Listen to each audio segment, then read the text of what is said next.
Welcome students. आज हम पढ़ने जा रहे हैं क्लास 8 की इंग्लिश सब्जेक्ट की वर्कशीट नंबर 1 जो कि डेट 7 सितंबर 2020 को आई है और ये भेजी director of education GNCT of Delhi ने। आज से आपकी जो वर्कशीट है सब्जेक्ट वाइज आएगी और ये जैसे कि इंग्लिश सब्जेक्ट की तो पहली वर्कशीट है। इसके बाद हर पूरे वीक में आपको हर सब्जेक्ट की वर्कशीट आपको मिलेगी। एक कॉमन वर्कशीट मिलेगी और एक सब्जेक्ट की मिलेगी। ये जो पोएम है, ये जो वर्कशीट है poem the ant and the cricket से ली गई है। ये आपकी बुक में एक पोएम है। उससे पहले आपको कुछ करने के लिए कहा गया, उसे देख लेते हैं। Read the sentences given below, tick one option that applies to you. आपको ये सेंटेंस पढ़ने हैं और ये बताना है कि आप उन्हें ऑलवेज, समटाइम, नेवर, हमेशा करते हो, कभी कभार करते हो, कभी नहीं करते। तो आई complete my work on time, मैं अपना काम समय पर पूरा करती हूँ। I plan my task and activities, मैं जो भी काम करती हूँ उसकी एक्टिविटी करती हूँ, उसकी प्लानिंग करती हूँ। When I work, I get distracted, और जब मैं काम करती हूँ तो मेरा ध्यान भटक जाता है। तो आपका इनमें से कौन सा आंसर होगा वो आपको बताना है। क्या हमेशा आपके साथ ऐसा होता है? ऑलवेज मतलब हमेशा, समटाइम्स कभी कभार, नेवर कभी नहीं। ठीक है, कंप्लीट करते हो टाइम पे। तो देखो मैंने इसके आंसर लगाए कि मैं हमेशा काम टाइम पे करती हूँ, प्लानिंग करती हूँ और कभी भी मैं डिस्ट्रैक्ट नहीं होती। चलिए आगे बढ़ते हैं। Given below is a poem about an ant and a cricket. The cricket spends the summer singing and playing. He does not plan anything for future.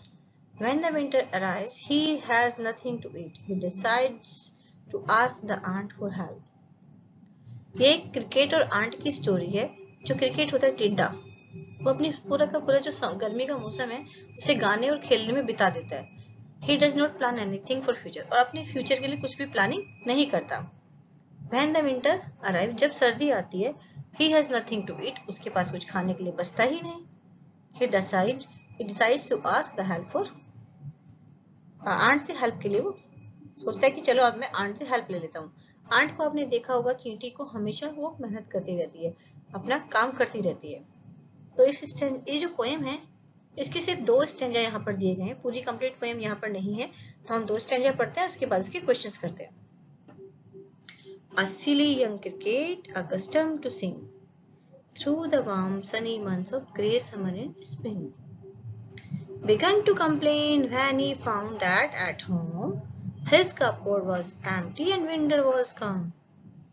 Not a crumb to be found on the snow-covered ground, not a flower could he see, not a leaf on a tree. Oh, what will become, say the cricket, of me? मतलब यहाँ पे जो सिली cricket है, young cricket है, ये आदी होता है। कस्टम मतलब किसी चीज का हैबिचुअल हो जाना, गाने का आदी होता है। पूरा पूरा गर्मी गाता है। वार्म मतलब गर्म, सनी मतलब धूप वाले, months of the grey summer, जो समर के महीना होता है कैसा होता है, गर्म होता है उसमें, और स्प्रिंग में पूरा टाइम वो सिर्फ गाता ही रहता है। बिगन टू कंप्लेन, अब उसने कंप्लेन करना शुरू कर दिया। क्यों? जब उसने देखा कि उसके घर पर कपबोर्ड वॉज एम्प्टी, उसका कपबोर्ड जो बिल्कुल खाली है, उसमें कुछ भी नहीं है। और ये शिकायत वो कब करना शुरू करता है? व्हेन विंटर वॉज कम, जब सर्दी आती है। गर्मी का मौसम चला गया, स्प्रिंग चला गया, अब सर्दी में उसे खाने के लिए चाहिए, अब कुछ भी खाने के लिए नहीं है। नॉट ए क्रम टू बी फाउंड, उसे एक टुकड़ा भी नहीं मिला। On the snow covered ground, कहाँ नहीं मिला? जो बर्फ से ढका ग्राउंड है उस पर कुछ भी उसे टुकड़ा खाने के लिए नहीं मिला। Not a flower could he see, एक फूल भी उसे नहीं दिखा, और न ही लीव्स ऑन द ट्री, पत्ते नहीं दिखे पेड़ों पर। जहाँ पे बर्फ पड़ती है वहां पर ये सब चीजें नहीं होती, क्योंकि पूरा जो ग्राउंड है बर्फ से ढक जाता है, सब जगह बर्फ ही बर्फ होती है। Oh what will become, says the cricket, अब मेरा क्या होगा? क्रिकेट कहता है अब मेरा क्या होगा। चलिए आगे देखते हैं। स्टेंजा 2 है, at last by starvation famine made bold, आखिरकार जब वो भूख से और इस खाने की कमी से बोल्ड हो जाता है, मतलब ये बात उसे उकसाती है कुछ करने के लिए। ऑल ड्रिपिंग विद बैट, पूरा भीगा हुआ, all the trembling with cold, और कांपता हुआ ठंड से। Away he set off a miserly ant, वो डिसाइड करता है कि माजरी मतलब कंजूस आंट है, उसके पास जाता हूँ। टू सी इफ, ये देखता हूँ, टू कीप हिम अलाइव, क्या पता वो उसकी हेल्प कर दे। He would grant him shelter from a rain, और वो उसे बारिश से शेल्टर दे दे, शेल्टर मतलब रहने की जगह दे दे। And a mouthful of grain, और कुछ खाने के लिए दे थोड़ा बहुत। and wished only to borrow, और वो सिर्फ बोरो कर रहा है, उधार ले रहा है. He would repay it tomorrow, और वो इसे वापस कर देगा. If not, he must die of starvation and sorrow. और अगर जो आंट है वो उसके साथ ऐसे नहीं करती है तो वो क्या होगा, स्टार्वेशन से, भूख से, और सोरो से, दुख से मर जाएगा. तो चलिए आंसर देखते हैं इसके क्वेश्चन का answer. Name the two characters in the above stanza. Character जो रोल प्ले करते हैं उन्हें कैरेक्टर्स कहते हैं. जैसे इसमें कौन कौन से कैरेक्टर है, आंट एंड क्रिकेट, ये दो कैरेक्टर है इसमें. Why did the cricket complain? Cricket complaint क्यों करता है? There was no food in his cupboard. उसकी कपबोर्ड, कपबोर्ड का मतलब अलमारी में कोई भी खाना नहीं है. He could not sing and dance. वो डांस नहीं कर सकता और गा नहीं सकता. He did not like summer. उसे समर पसंद नहीं. तो तीनों में से कौन सा आंसर सही है इसका? ए वाला. ए सही है. ठीक है, ए पे टिक कर देंगे. Find 3 words from the first stanza associated with summer and spring.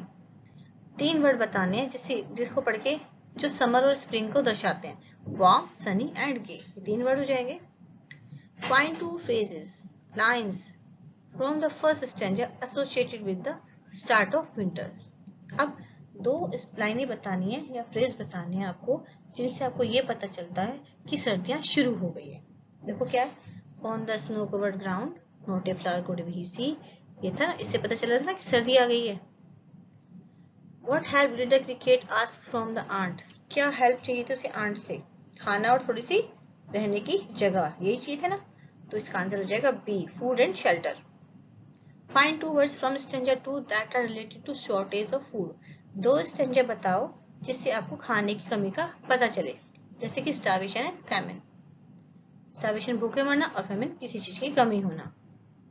From the second stanza write the rhyming words for.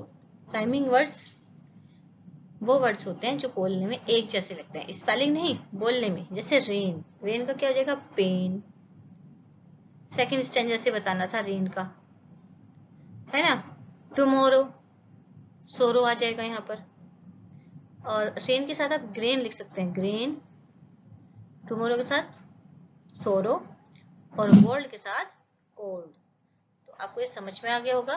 तो ये वीडियो कैसी लगी, इसे लाइक करें, शेयर करें और अपने फ्रेंड को शेयर करें. जिसने इस चैनल को अब तक सब्सक्राइब नहीं किया है वो इस चैनल को सब्सक्राइब करें. मिलते हैं एक और नई इंग्लिश वर्कशीट के साथ. तब तक के लिए थैंक यू स्टूडेंट्स.